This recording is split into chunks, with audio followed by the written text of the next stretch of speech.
faire l'analyse justement de cette première semaine avec notre panel de journalistes que je retrouve avec vraiment beaucoup de plaisir. Ça fait quand même un bout de temps qu'on s'est vus. Joël Denis, Manon Althia. Bonjour à tous, bonne année. Il n'est pas trop tard pour se souhaiter la bonne année, même si, franchement... On est encore au mois de janvier. On est encore au mois de janvier pour un petit bout de temps, mais pas longtemps. Bon, on va commencer par la rectification du nouvel accord de libre-échange. On sait que c'est une priorité pour le gouvernement. Le Bloc, on l'a vu, a voté contre la première motion là, pour mettre la table à la ratification cette semaine. Pourtant, le premier ministre Legault, à Québec, lui, a dit qu'il veut que ça se règle le plus rapidement possible, que ce serait désastreux pour le Canada si ça devait tarder.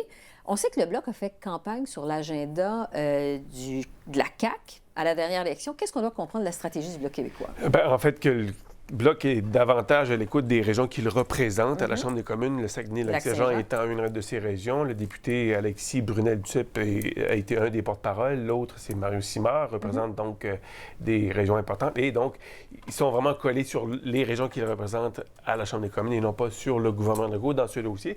Et d'ailleurs, on a senti que M. Legault commençait à manquer un peu de patience envers le Bloc. Donc oui, il y a peut-être ces assurances dont on a besoin pour l'aluminium, mais il faut regarder le portrait d'ensemble. Et c'est ce sur quoi misait M. Legault. Oui. Donc, il y a peut-être une petite divergence entre les deux qui commence à... Alors qu'ils sont pas mal sur la même longueur d'onde, en règle générale. Manon? Parce que le Bloc a un point qu'il tient à faire, c'est, entre autres, il y a une faiblesse dans cet accord-là concernant l'aluminium. On est obligé de le reconnaître à cause du changement de contexte du marché après qu'on ait eu imposé aux États-Unis des tarifs sur l'acier et l'aluminium. On a corrigé un élément pour l'acier, on ne l'a pas fait pour l'aluminium. Comme le dit Joël, le Bloc parle pour ses commettants. Et en même temps, il sait qu'il peut le faire et voter contre, même si au Québec, les chambres de commerce, l'industrie, etc. le veulent, cet accord. Il peut se permettre d'exprimer cette nuance-là parce qu'il sait que ça va passer de quand toute même. façon. De toute façon. Ouais. Le vrai défi pour le gouvernement, de toute façon, ce n'était pas la motion de voix et moyens, c'est maintenant le projet de loi. Parce qu'il ne pourra pas imposer son rythme comme il pouvait le faire par le passé, à moins qu'un des trois partis d'opposition qui ont les chiffres qu'il faut, là, décide de coopérer pour réduire la durée des débats ou des choses comme ça. Sinon, ça peut s'étirer. Et on sait que conservateurs et néo-démocrates disent, nous, bon, la motion, ça va. Nous, ce qui nous intéresse, c'est l'étude en comité et l'étude à la Chambre. Donc, parce que je me posais justement la question, Althia, bon, il y a un budget qui s'en vient. Il y a quand même quelques semaines de congé parlementaire. L'accord doit être approuvé par le Sénat. Est-ce qu'on peut s'attendre à ce que ce soit ratifié, mettons, avant Pâques, avant le mois d'avril? On peut s'attendre à quoi? Honnêtement, j'ai aucune idée. Je dirais que ça va se faire avant la fin de juin, avant que les députés retournent dans leur région. Manon a entièrement raison. Une fois qu'on est dans un gouvernement minoritaire, ils n'ont plus le contrôle sur l'agenda de la Chambre. Alors, le temps de débat, le temps au comité, ils n'ont plus de majorité. Alors, ça vient au Bloc, au NPD, au Parti conservateur de décider, bien, on leur donne combien de temps? On appelle qui comme témoin? Puis ça va tout faire partie de d'autres négociations. Alors, peut-être que ça va être... peut-être vous voulez d'autres motions d'opposition ou peut-être qu'on va vous donner un amendement sur un autre projet de loi. Ça fait toute partie des négociations. Maintenant, les leaders parlementaires, ils doivent se parler continuellement d'une manière qu'ils n'ont pas eu besoin de le faire avant. Alors, peut-être que ça pourrait se faire au mois d'avril. Oui. C'est vrai, on a 3 semaines. Là. Il y a une semaine qui s'en vient au mois de février, 2 semaines au mois de mars. Mais ça ne va pas se faire super rapidement. Non. Par contre, les conservateurs, même qui disent que ce n'est pas l'accord qu'ils auraient négocié eux-mêmes, eux, ils sont sous beaucoup plus de pression de passer l'ANENA, le nouvel ANENA, l'ANENA 2.0, que les autres partis. Alors ça va aussi, je pense... Il faut clore là-dessus. Donc, le gouvernement va aller très vite, mais visiblement, il ne pourra pas aller très vite. Et le gouvernement a beaucoup d'alliés à l'extérieur de la Chambre des communes. Les provinces veulent que ce soit ratifié rapidement. Tous les premiers ministres des provinces sont d'accord. Les chambres de commerce, les maires des grandes villes. Donc, il y a beaucoup de pressions qui sont exercées déjà sur les partis de l'opposition pour qu'on collabore pour régler ces dossiers-là qui a quand même traîné en longueur depuis 2 ans. On voudrait bien passer à autre chose, non seulement à la Chambre des communes, mais aussi dans l'ensemble du pays pour ajouter une certitude pour les investisseurs. Oui, mais c'est pas évident quand même que ça va aller vite. Effectivement. Bon. L'affaire Marlène Lévesque, cette jeune travailleuse du sexe qui a été assassinée la semaine dernière par un meurtrier qui était en liberté conditionnelle. Le député conservateur Pierre Paulus a demandé une enquête. Vraiment, tout le monde ici à Ottawa, été sous le choc d'apprendre cette histoire-là. Jusqu'à quel point, Manon, c'est embarrassant pour le gouvernement?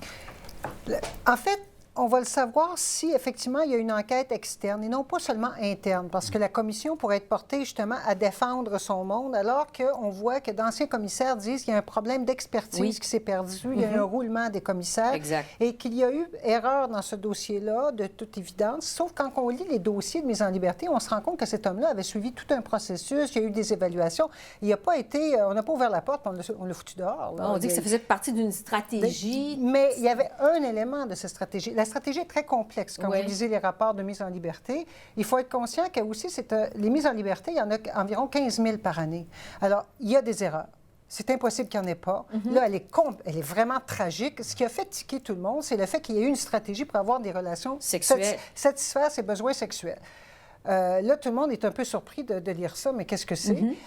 Mais dès le départ, on l'exigeait de lui que toute relation avec une femme, qu'elle soit sexuelle ou non, devait être rapportée à son agent de libération conditionnelle. Et il semble que dans le premier 6 mois, il a respecté ces Alors, conditions. il y a eu quand même un manque quelque part. Il y a eu un manque quelque part, et il faut se rendre compte que les récidives pour les gens qui sont sentencés vie, qui sont mis en libération conditionnelle, est extrêmement rare. Il est très bas, c'est 0,quelques % pour des crimes violents. Et cette fois-là, c'est arrivé. Cette fois-là, il y a eu... Celui-là, c'est tragique. Donc, sur la réaction du gouvernement, le ministre Lametti a dit, bon, c'est pas mon dossier, mais quand même réagi assez rapidement.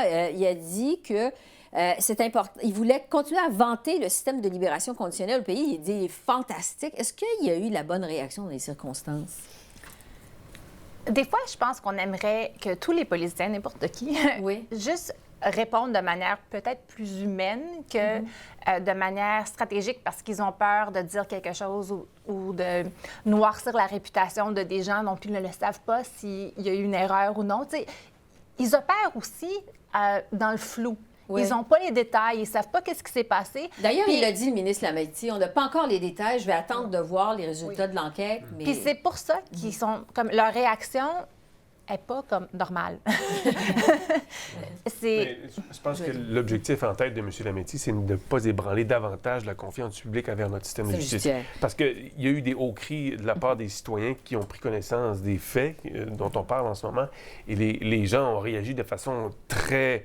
ils étaient très en colère. C'est révoltant. C'est très révolté, avec raison. Mais je pense que, comme ministre de la Justice, il faut qu'il tente de maintenir une confiance du public envers notre système de justice. Autrement, ça peut nuire à l'ensemble du système de justice si les gens n'ont pas... C'est très mal. À mon avis, dans beaucoup de dossiers, le gouvernement se rabat sur des lignes, sur des messages formatés, au lieu de répondre de façon humaine, mais aussi pédagogique. Ils doivent leur rappeler que donner des chiffres, dire comment ça fonctionne, rassurer les gens en leur montrant combien ça fonctionne. Mais de l'autre côté, le ministre qui est responsable de ce dossier, c'est le ministre de la Sécurité publique, Bill Blair. Et lui, en tant qu'ancien chef de police, a démontré la compassion nécessaire envers les proches des victimes pour dire que nous sommes profondément désolés de ce qui s'est passé, nos condoléances, et nous annonçons une enquête pour savoir qu'est-ce qui s'est passé. Et on va voir évidemment ce que cette enquête-là va dire. Je veux vous parler de la course au leadership du Parti conservateur du Canada. Ça prend forme. Bon, 4 candidats officiellement dans la course au moment où on se parle. Rick Peterson, Erin O'Toole, Marlène Gladu, évidemment, Peter MacKay. Althia, est-ce qu'on se dirige vers un couronnement de Peter MacKay? Bien, pour l'instant, on dirait oui, mais il reste quand même un mois. Pour d'autres candidats qui sortent de n'importe où. John Williamson, un député du Nouveau-Brunswick, se décide pour l'instant, mais déjà cette semaine, on a vu Michael Chang qui s'était présenté en 2017, qui a dit non merci. On a vu Candice Bergen, qui représente un petit peu plus le côté droit, comme le mouvement conservateur de Stephen Harper, qui a dit non, je pense pas que je vais pouvoir gagner, alors je me lance pas là-dedans. Il y a beaucoup de gens qui aimeraient bien se présenter, mais ils pensent que Peter MacKay va gagner, alors ils décident de pas se présenter.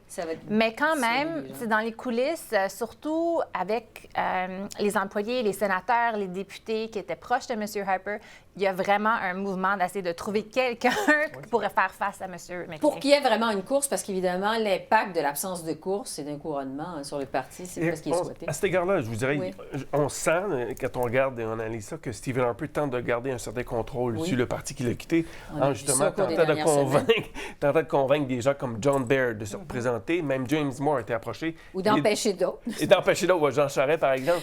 Et c'est pour garder une forme de contrôle sur le parti qu'il a quitté il y a 4 ans. Donc, on sent que M. Harper n'a pas totalement fait son deuil de la politique. Est-ce qu'il pourrait se présenter? Non, mais il voudrait garder un contrôle sur le parti qu'il a contribué à créer, c'est-à-dire le Parti conservateur. Donc, ça amène les gens à se poser des questions. Est-ce qu'il veut jouer le rôle de la belle-mère, encore une fois, à distance?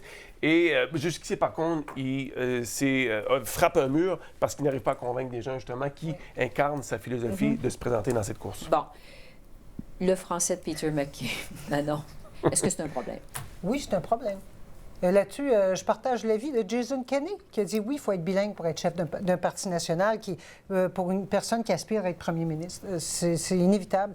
Il y a quand même le quart de la population qui parle français.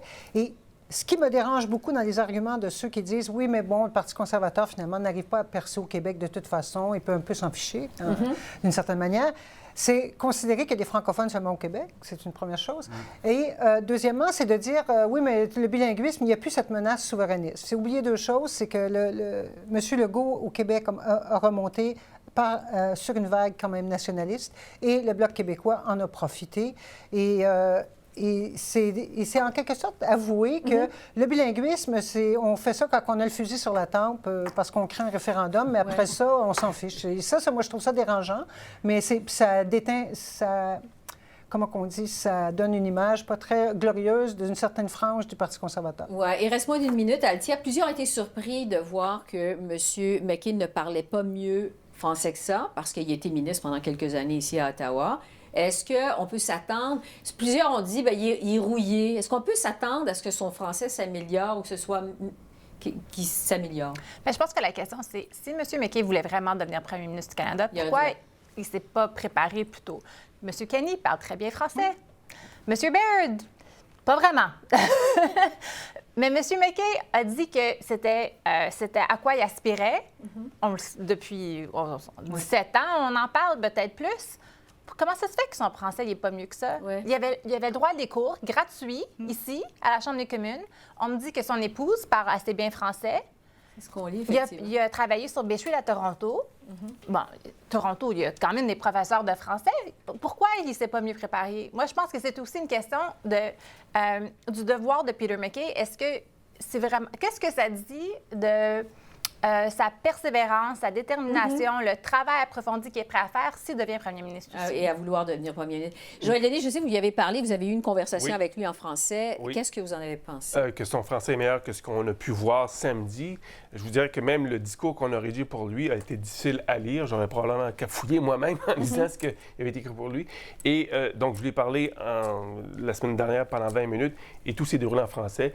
Son français m'apparaissait être égal à celui de Jack Layton quand Jack Layton a commencé à monter dans les sondages un peu partout à travers le pays. Donc, il y a une base. Je pense qu'il peut s'améliorer. Oui, on va voir. J'ai demandé une entrevue en français avec M. MacKay. Toujours pas de réponse à suivre. Joël Denis. Manon et Althia, merci beaucoup. Merci. À la semaine prochaine. Merci.